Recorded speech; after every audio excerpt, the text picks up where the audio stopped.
మిత్రులందరికీ నమస్తే. Welcome to our channel Madhuharitam the sweet nature. మన తెలుగువారి ఇంట్లో కనుమ పండుగకు ఒక విశిష్ట స్థానం ఉంది. రైతులు, పశువులు, ప్రకృతికి కృతజ్ఞతలు చెప్పే పండుగ మన కనుమ పండుగ. రైతు ఉన్నాడంటేనే మన భవిష్యత్తు ఉంది. రైతును గౌరవించడం నేర్చుకోవాలి. ప్రకృతితో కలిపి జీవించాలనే సందేశం మన కనుమ పండుగ మనకు అందిస్తుంది. మా ఇంట్లో కనుమ సందర్భంగా ఎప్పుడూ కమ్మని బిర్యానీ చేసి పేదలకు పంచిపెట్టడం మాకు అలవాటు. దాంతో భాగంగా ఈరోజు ఒక మంచి బిర్యానీ చేసేద్దాం వచ్చేయండి. ముందుగా మనం మంచి క్వాలిటీ బాస్మతి రైస్ తీసుకుందాం. నేను ఎప్పుడు యూనిటీ రైస్ వాడతాను, ఎవరిష్టం వాళ్ళది. శుభ్రంగా కడిగి నీళ్లు పోసి ఒక 1 అవర్ నానబెట్టుకుందాం. అప్పుడు రైస్ చాలా బాగా ఉడుకుతుంది. 5 కేజీస్కి సరిపడా గిన్నె తీసుకొని ఫస్ట్ అందులో మంచి నెయ్యి అయితే వేసేద్దాం. బిర్యానీకి నెయ్యి అయితేనే చాలా బాగుంటుంది, నూనె అంతగా బాగోదు. ఏ పని చేసినా పర్ఫెక్ట్గా చేయాలని అమ్మ చెప్తూ ఉండేది. సో బిర్యానీ చేసినప్పుడు నెయ్యి వేసుకుంటే దాని రుచి చాలా చాలా బాగుంటుంది. నెయ్యి బాగా కాగాక అందులో బిర్యానీ మసాలా వేసి కొంచెం ఫ్రై చేద్దాం. మరీ ఎక్కువ ఫ్రై చేయకండి, మాడిపోతే బాగోదు. నేనైతే మన విజేత సూపర్ మార్కెట్లో హోల్ మసాలా ప్యాకెట్ తీసుకుని అదైతే వేస్తున్నాను. ఇందులో అయితే అన్నీ ఉంటాయి, కల్తీ లేకుండా కొంచెం ప్యూర్గా ఉంటాయి. సో ఇవన్నీ వేస్తేనే బిర్యానీకి రావాల్సిన రుచి వస్తుంది. ఏది మిస్ అయినా అంతగా బాగోదు. సో అన్నీ కలిపి ఒకే ప్యాకెట్లో మనకు దొరుకుతాయి అక్కడ. సో అదైతే యూజ్ చేస్తున్నాను. ఎవరిష్టం వాళ్ళది, ఎవరికి కావాల్సిన వాళ్ళు ఇండివిజువల్గా కూడా వేసుకోవచ్చు. నేనైతే డైరెక్ట్ మసాలా ప్యాకెట్ వేస్తున్నాను. వేసిన తర్వాత కొంచెం ఫ్రై చేద్దాం. మరీ డీప్ ఫ్రై వద్దు, కొంచెం ఫ్రై చేద్దాం. మసాలా ఫ్రై అయ్యాక 5-6 పచ్చిమిరపకాయలు వేసి అవి కూడా చక్కగా వేగేలా ఫ్రై చేద్దాం. పచ్చిమిరపకాయలు కూడా వేగాక ఆనియన్స్ అయితే వేసేద్దాం. బిర్యానీలోకి ఆనియన్స్ చాలా మంచి ఫ్లేవర్ యాడ్ చేస్తాయి. కొంచెం సాల్ట్ కూడా వేసుకొని ఫ్రై చేద్దాం. ఈ ఆనియన్స్ కూడా నేను నెయ్యిలోనే ఫ్రై చేస్తున్నానండి, ఆయిల్ యూజ్ చేయలేదు.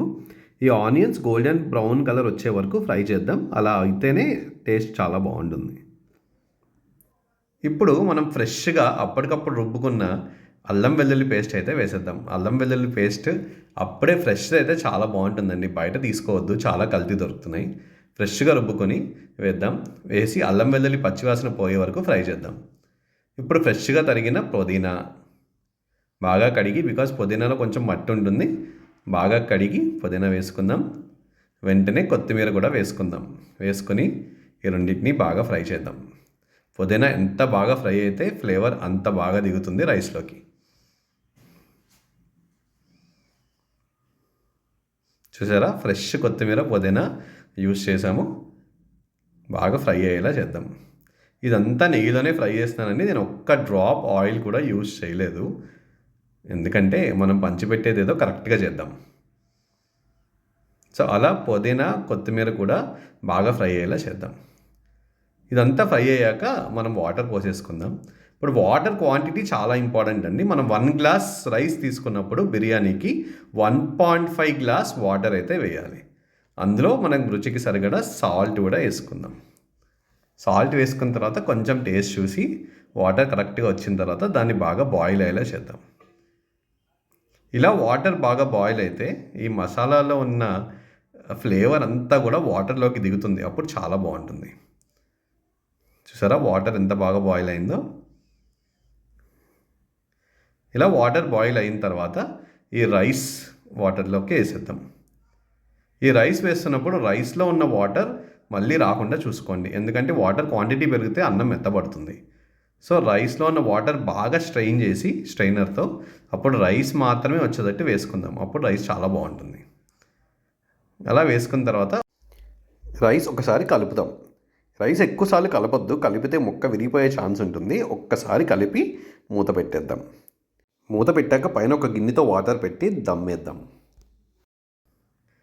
ఒక 10 మినిట్స్ బాయిల్ అయిన తర్వాత చూడండి, మన గుమగుమలాడే బిర్యానీ అయితే రెడీ అయిపోయింది. అందులో ఫైనల్గా కొత్తిమీర, కొంచెం నెయ్యి గార్నిష్ చేసేసి మళ్ళీ ఒకసారి మూత పెట్టేద్దాం. ఈ బిర్యానీ నాన్ వెజిటేరియన్స్ అయినా వెజిటేరియన్స్ అయినా, చికెన్ అవ్వచ్చు, మటన్ అవ్వచ్చు, పనీర్, మష్రూమ్, ఆలు మసాలా ఎందులోకైనా అద్దరిపోతుంది అనుకోండి.